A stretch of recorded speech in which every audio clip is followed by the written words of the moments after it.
Pada hari-hari itu, Hizkia jatuh sakit dan hampir mati.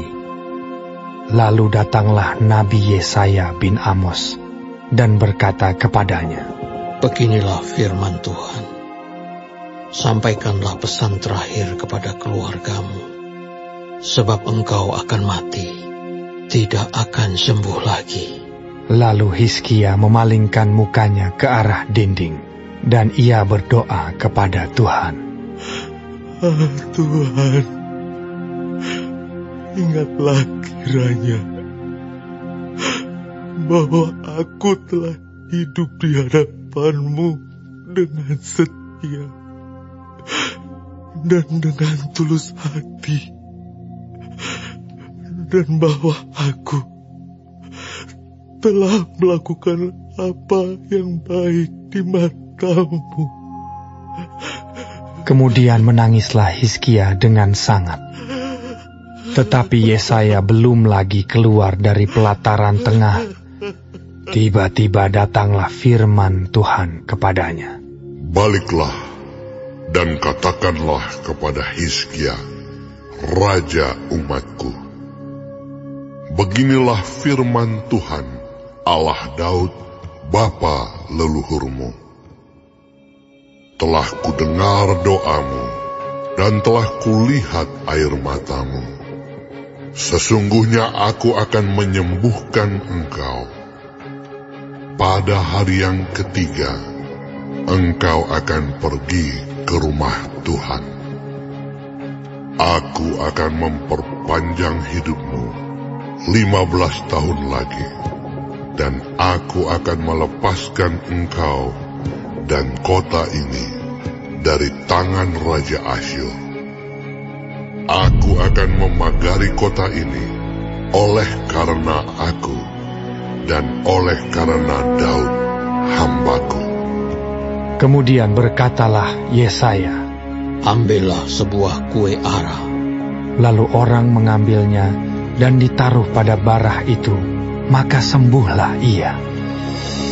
Sebelum itu, Hizkia telah berkata kepada Yesaya, "Apakah yang akan menjadi tanda bahwa Tuhan akan menyembuhkan aku, dan bahwa aku akan pergi ke rumah Tuhan pada hari yang ketiga?" Yesaya menjawab, "Inilah yang akan menjadi tanda bagimu dari Tuhan, bahwa Tuhan akan melakukan apa yang telah dijanjikannya. Akan majukah bayang-bayang itu 10 tapak, atau akan mundur 10 tapak?" Hizkia berkata, "Itu perkara ringan bagi bayang-bayang itu untuk memanjang 10 tapak. Sebaliknya, biarlah bayang-bayang itu mundur ke belakang 10 tapak." Lalu berserulah Nabi Yesaya kepada Tuhan. Maka dibuatnyalah bayang-bayang itu mundur ke belakang 10 tapak. Yang sudah dijalani bayang-bayang itu pada penunjuk matahari buatan Ahaz. Pada waktu itu, Merodak Baladan bin Baladan, Raja Babel, menyuruh orang membawa surat dan pemberian kepada Hizkia, sebab telah didengarnya bahwa Hizkia sakit tadinya. Hizkia bersukacita atas kedatangan mereka. Lalu diperlihatkannyalah kepada mereka segenap gedung harta bendanya, emas dan perak, rempah-rempah dan minyak yang berharga, gedung persenjataannya, dan segala yang terdapat dalam perbendaharaannya. Tidak ada barang yang tidak diperlihatkan Hizkia kepada mereka di istananya dan di seluruh daerah kekuasaannya. Kemudian datanglah Nabi Yesaya kepada Raja Hizkia dan bertanya kepadanya, "Apakah yang telah dikatakan orang-orang ini? Dan dari manakah mereka datang?" Jawab Hizkia, "Mereka datang dari negeri yang jauh, dari Babel.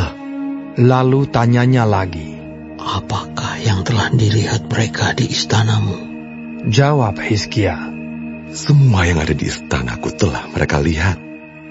Tidak ada barang yang tidak kuperlihatkan kepada mereka di perbendaharaanku. Lalu Yesaya berkata kepada Hizkia, dengarkanlah firman Tuhan.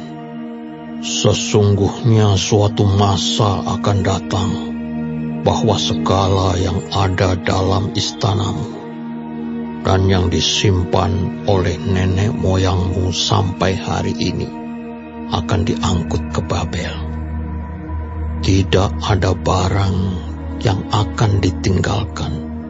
Demikianlah firman Tuhan.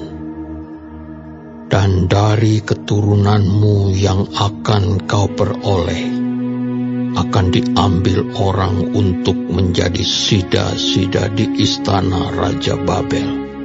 Hizkia menjawab kepada Yesaya, Sungguh baik firman Tuhan yang kau ucapkan itu. tetapi pikirnya, Asal ada damai dan keamanan seumur hidupku.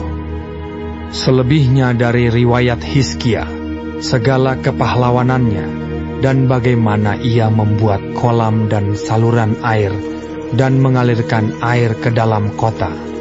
Bukankah semuanya itu tertulis dalam kitab sejarah Raja-Raja Yehuda? Kemudian Hizkia mendapat perhentian bersama-sama dengan nenek moyangnya. Maka Manasye, anaknya, menjadi raja menggantikan dia.